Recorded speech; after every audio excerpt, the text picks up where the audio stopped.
ale znie nám.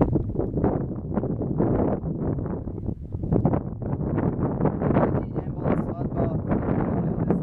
Bola tam matka Ježišova, poslala na svadbu Ježiša a jeho učeníkov. Keď chýbovalo vína, povedala matka Ježišova: Nemajú víno.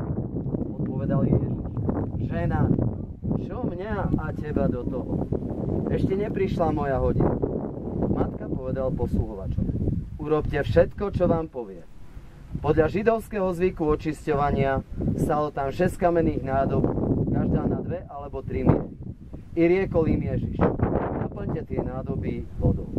A naplní ich až po okno. Potom teraz naberte a zaneste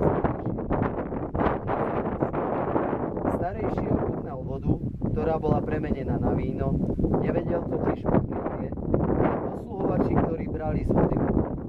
I zavolali si starejší ženícha a povedali: Každý človek podáva najprv dobré víno, a keď si hostia už upili, dá horšie. Ty si však zachoval dobré víno až dosiaľ. Toto znamenie v Káne Galilejskej bolo prvé, ktoré Ježiš urobil a vyjavil svoju slávu. I uverili v neho jeho učeníci. Potom zišli do Kafarnaumu on, jeho matka, bratia i učeníci. Zostali tam toľko písma.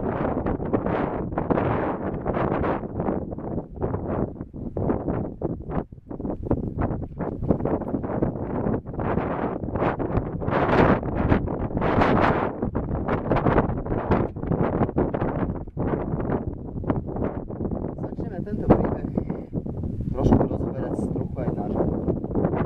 Pomôžeme si jedným takým zvláštnym príbehom, kedy jeden dobre situovaný bohatý otec zobral svojho syna na výlet na takú chudobnú farmu, aby ukázal rozdiely tomu synátorovi a ten, aby pochopil, čo znamená to bohatstvo, ktoré on dokázal naplniť. Strávili tam celý deň, no a keď sa vrátili z výletu, otec sa spýtoval toho synáčika: No, ako sa ti to páčilo? Perfektné, tete. Videl si, akí sú chudobní? Ale ja som si všimol skôr takéto, že máme síce bazén dole v stredu záhrady, ale oni majú celé jezero. Naše záhrady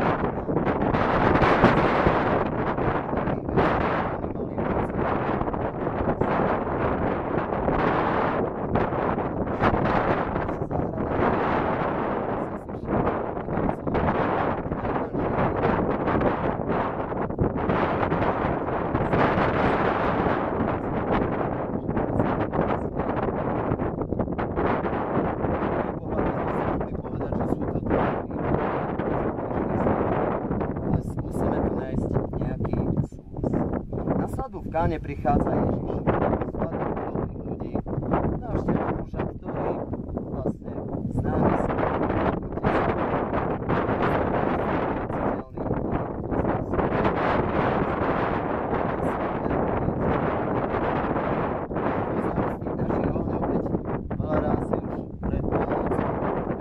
posledná fľaša.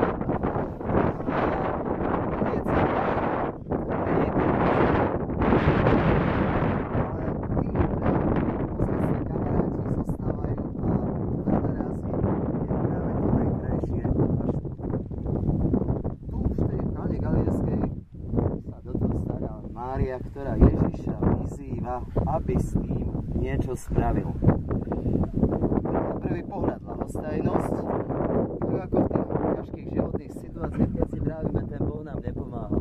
Nie sú peniaze, zdravie nás opúšťa, všetko je zlé, ale prichádza riešenie. A to riešenie v tomto prípade prichádza v snahe nekaziť zábavu. Nie tak, ako to mnohí vykladajú, že proste byť taký ustarostený. Nie, Ježiš nekazí zábavu. V tomto prípade je víno naozaj prostriedkom na zábavu. Mení ho slovo. A v tomto prípade prichádza zase druhom chlapca. Nájdenie bohatstva tam, kde by ho iní. Mnohí tu z prítomných si určite spomenú na také tie vandre, keď boli dáždi, v zime,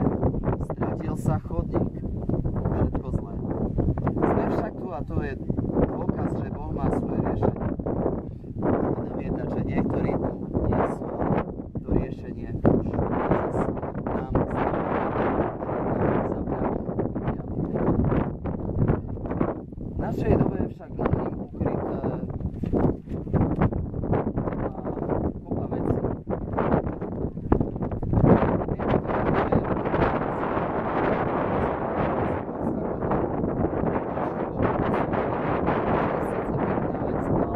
Nájdeme tam skutočne Boha. Je to cirkevné spoločenstva, keď sa pozrieme okolo seba, povedzme si sami o sebe. Sú uzavreté do seba. Raz je ten efekt taký, že tí ľudia, ktorí tam prídu, odchádzajú znechutení. Ja by som to nazval, ako keď novorodencovi alebo takému vojencovi by sme dali jesť reze. Boha musíme hľadať inde. My vieme, že všade okolo je tu nás, v prírode, v každom dobrom človeku, v stretnutiach, v práci. A je prítomný nás skrze Ducha Svätého. Všade, v každom čase. Na svadbe starší uznáva, že víno je dobre, to isté víno, ktoré už za krátky čas nebude len tým prostriedkom na zábavu, ale zmení sa na krv, skrze ktorú tí, ktorí uveria, sú zbavení vín a zabezpečuje im cestu do večnosti. Takisto materiálne veci sú síce znakom úspechu, ale nie sú nevyhnuté na prežitie a z pohľadu chlapca sú znakom chudoby. Duchovná chudoba je fenomén, ktorým tento svet veľmi trpí.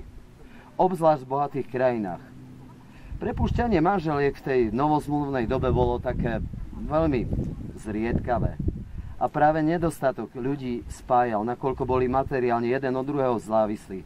Ale dnes je to iné. A práve preto je nutné hľadať to duchovného bohatstvo, ktoré zdanlivo nestojí nič, ale snaha o jeho kúpu nikdy nebude úspešná. Nikdy nevieme, v ktorom pútnikovi na ceste sa ku nám prihovorí Boh. Nedokážeme len tak bez hľadania rozpoznať čas, kedy budeme schopní prijať Svätého Ducha. A preto nemrhajme časom, ktorý patrí Bohu na získanie toho časného bohatstva. Venujme ho kamarátom, rodine, a tiež hľadaniu Božieho kráľovstva, pretože nádoby s tým dobrým vínom sú už pre nás pripravené. Amen. Tak kamaráti, vy ste uviedli, že vám nie je známa žiadna okolnosť, ktorá by prekážala uzavrieť vaše manželstvo. Poznáte navzájom svoj zdravotný stav a dohodli ste sa na spoločnom priezvisku. Keďže všetky náležitosti pre uzavretie manželstva sú splnené, pýtam sa ťa, kamarát Alexander Alino Kováč, chceš tu s prítomnou Jankou Dúbravkou dobrovoľne uzavrieť manželstvo? Áno. Pýtam sa ťa, kamarátka Janka Dúbravková, chceš tu s prítomným Alexandrom Alinom Kováčom dobrovoľne uzavrieť manželstvo? Áno. Sľubujete žiť vo svojom manželstve tak, ako od kresťanských manželstv vyžaduje sám Pán Boh vo svojom slove? Sľubujete? Sľubujem. Chcete tento svoj sľub pred Pánom Bohom a v prítomnosti týchto kamarátov potvrdiť slávnostným sľubom? Chcete? Áno. Dobre, takže ideme. Takže teraz vás prosím, budete opakovať za mnou, najskôr ženich. Ja, Alexander Kováč, slávnostne na svoju česť sľubujem pred trojediným Pánom Bohom, Otcom, Synom i Duchom Svätým a pred prítomnými svedkami, že teba, Jana Dúbravková, ktorú som si dobrovoľne vyvolil za manželku, neopustím ani v biede, ani v chorobe, ani v šťastí, ani v nešťastí, ani v nedostatku, ale budem ťa milovať, o teba sa starať, vernosti tak ako Pán Boh vo svojom slove prikazuje, s tebou verne nažívať až do smrti.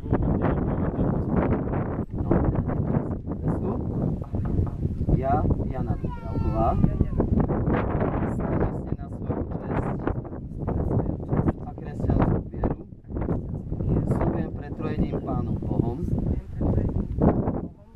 Otcom, Synom i Duchom Svätým a pred prítomnými svedkami, že Teba, Alino Kováč, ktorého som si dobrovoľne vyvolila za manžela, neopustím ani v starobe, ani v šťastí, ani v nedostatku, ale budem ťa milovať, o teba sa starať, vernosti zachovávať, tak ako Pán Boh vo svojom slove prikazuje, s tebou verne nažívať až do smrti. A teraz obaja po mne opakujte. Tak nám pomáhaj. Trojediný Boh. Otec, Syn. I Duch Svätý. Na veky požehnaný. Amen.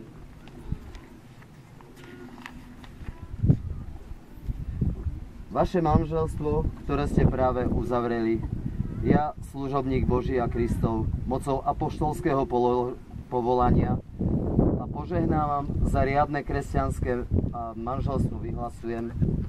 Robím to v mene Boha, Otca i Syna Svätého. Amen. Teraz si prosím ruky, máte tu.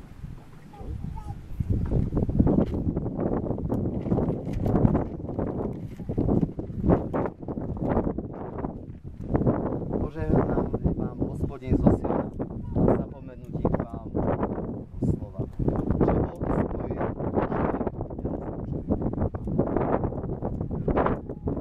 no a teraz prichádza čas, aby ste si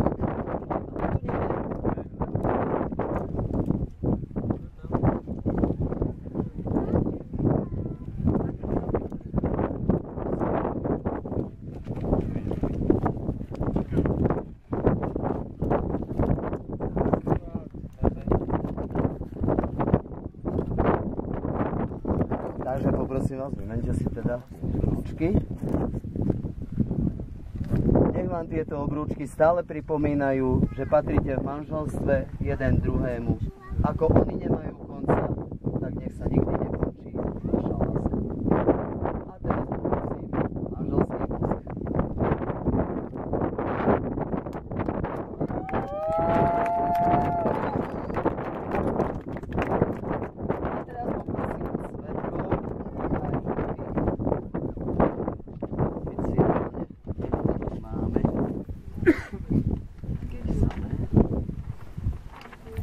To tu je, vietor. Máš aj snow? No, to jo nie. Môžeme. Takže ideme.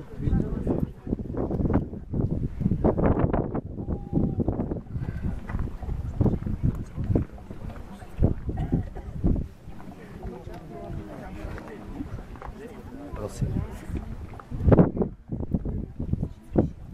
No, teraz tvoj svedok.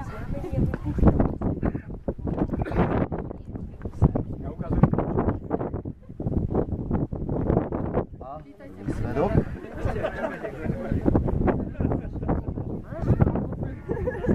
No. A týmto ja dosvedčujem toto manželstvo.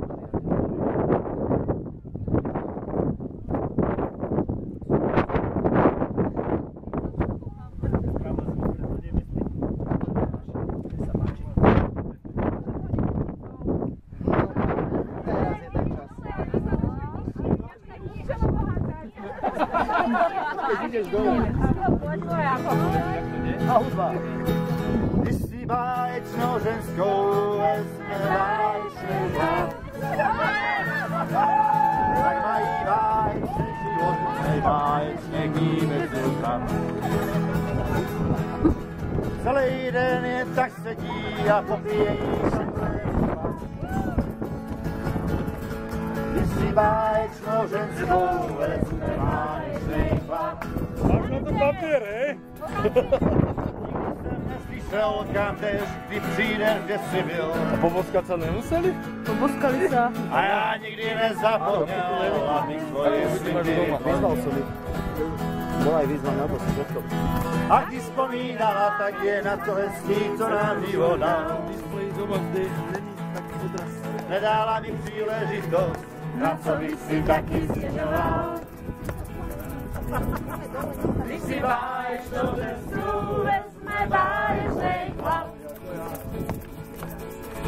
tak mají báječnej život, plnej báječnej dní bez úhrav. Celý den tak sedí a mluví, že to je chyba. Když si báječnou cestu vezme báječnej chlap,